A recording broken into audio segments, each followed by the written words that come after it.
Halo semuanya, kita jumpa lagi di channel Pusat Cara-Cara. Pada video kali ini saya akan memberikan tutorial mengenai cara menggunakan rumus rank pada aplikasi Microsoft Excel. Di mana rumus rank ini fungsinya adalah untuk menentukan ranking dari suatu data terhadap deretan data yang ada. Oke, untuk lebih cepatnya kita langsung bahas saja. Nah, di sini sudah saya siapkan format tabelnya. Silakan bagi teman-teman yang membutuhkan bisa di-download pada deskripsi video. Nah, jadi pada tabel ini kita akan menentukan ranking dari setiap siswa berdasarkan jumlah nilainya masing-masing.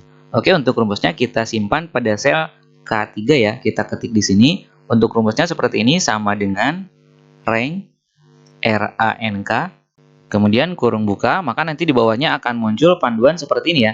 Jadi rumus rank ini membutuhkan 3 parameter yaitu number, ref, dan order. Nah, dipisahkan dengan menggunakan, ada yang menggunakan titik koma, ada yang menggunakan koma ya. Jadi silakan perhatikan panduan di bawahnya. Kalau panduannya menunjukkan pemisahnya menggunakan titik koma, maka silakan gunakan titik koma. Kalau panduannya menggunakan koma, maka silakan gunakan koma gitu ya. Nah, untuk parameter pertama yaitu number, ini kita isi dengan satu data atau satu angka yang nantinya akan kita ranking. Kemudian parameter keduanya adalah ref, ini kita isi dengan seluruh data yang akan kita ranking. Dan yang terakhir yaitu order, ini tinggal kita pilih apakah pengurutannya mau dari ranking terkecil ke terbesar atau dari ranking terbesar ke terkecil gitu ya. Oke, kita coba ya. Jadi setelah kurung buka, kita klik pada sel J3, jadi pada data pertama yang akan kita ranking. Kemudian kita ketikkan pemisahnya di sini titik koma ya. Kalau di teman-teman menggunakan koma, silakan gunakan koma. Saya gunakan titik koma. Nah, parameter keduanya adalah ref. Ini kita isi dengan seluruh data yang akan kita ranking, yaitu dari sel J3 sampai J17. Caranya tinggal kita blok dari J3 sampai J17 seperti ini. Kemudian setelah kita blok, jangan lupa tekan tombol F4 pada keyboard agar rank yang kita blok barusan menjadi rank absolut. Jadi ada tanda dolarnya. Saya tekan tombol F4. Nah, jadi ada tanda dolarnya. Tadi kan J3.2 J17. Setelah tekan F4 jadi $J $3, $J $17. Nah, kenapa harus seperti ini? Nanti akan saya jelaskan di belakang ya. Ini kita lanjutkan dulu. Kemudian tekan lagi pemisahnya titik koma atau koma. Nah, kemudian untuk parameter yang ketiga yaitu order, di sini tinggal kita ketikkan 0 atau 1. 0 untuk descending, 1 untuk ascending. Nah, descending ini artinya adalah jadi nanti yang akan mendapatkan ranking 1 itu adalah yang mendapatkan jumlah nilai yang paling tinggi. Jadi ranking satunya adalah jumlah nilai yang paling tinggi dan ranking yang terakhir adalah jumlah nilai yang paling rendah. Kalau kita pilih ascending berarti yang ranking 1 itu justru yang nilainya paling kecil, yang jumlah nilainya paling kecil. Yang jumlah nilainya paling besar nanti akan ada di ranking terakhir gitu ya. Jadi di sini saya pilih yang 0 ya, karena kita akan mengurutkan ranking berdasarkan jumlah nilai yang paling tinggi.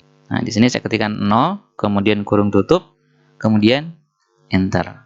Nah, ternyata si Alfi ini mendapatkan ranking 10. Nah, jadi kalau kita terjemahkan ke dalam bahasa kita, arti dari rumus rank ini adalah hitung atau tentukan ranking dari angka atau data yang ada pada sel J3 terhadap deretan data yang ada pada sel J3 sampai J17, kemudian urutkan berdasarkan jumlah nilai atau data yang paling tinggi, gitu ya. Nah, maka nanti akan didapat nilai ranking seperti ini. Untuk bawahnya seperti biasa, tinggal kita copy rumus seperti ini, kita klik di sel K3 yang tadi sudah kita beri rumus, kemudian tempatkan kursor mouse di sudut kanan bawah pada sel K3 sampai berubah jadi tanda plus warna hitam, lalu kita drag ke bawah. Nah, maka nanti ranking pada setiap siswa akan muncul di sini berdasarkan jumlah nilainya masing-masing. Nah, sekarang saya akan membahas dulu mengenai yang tadi ya. Jadi, kenapa kita harus menekan tombol F4 ketika kita memberikan parameter kedua? Nah, ini ya. Nah, kenapa ranknya harus kita set menjadi absolut? Nah, itu adalah karena seperti ini.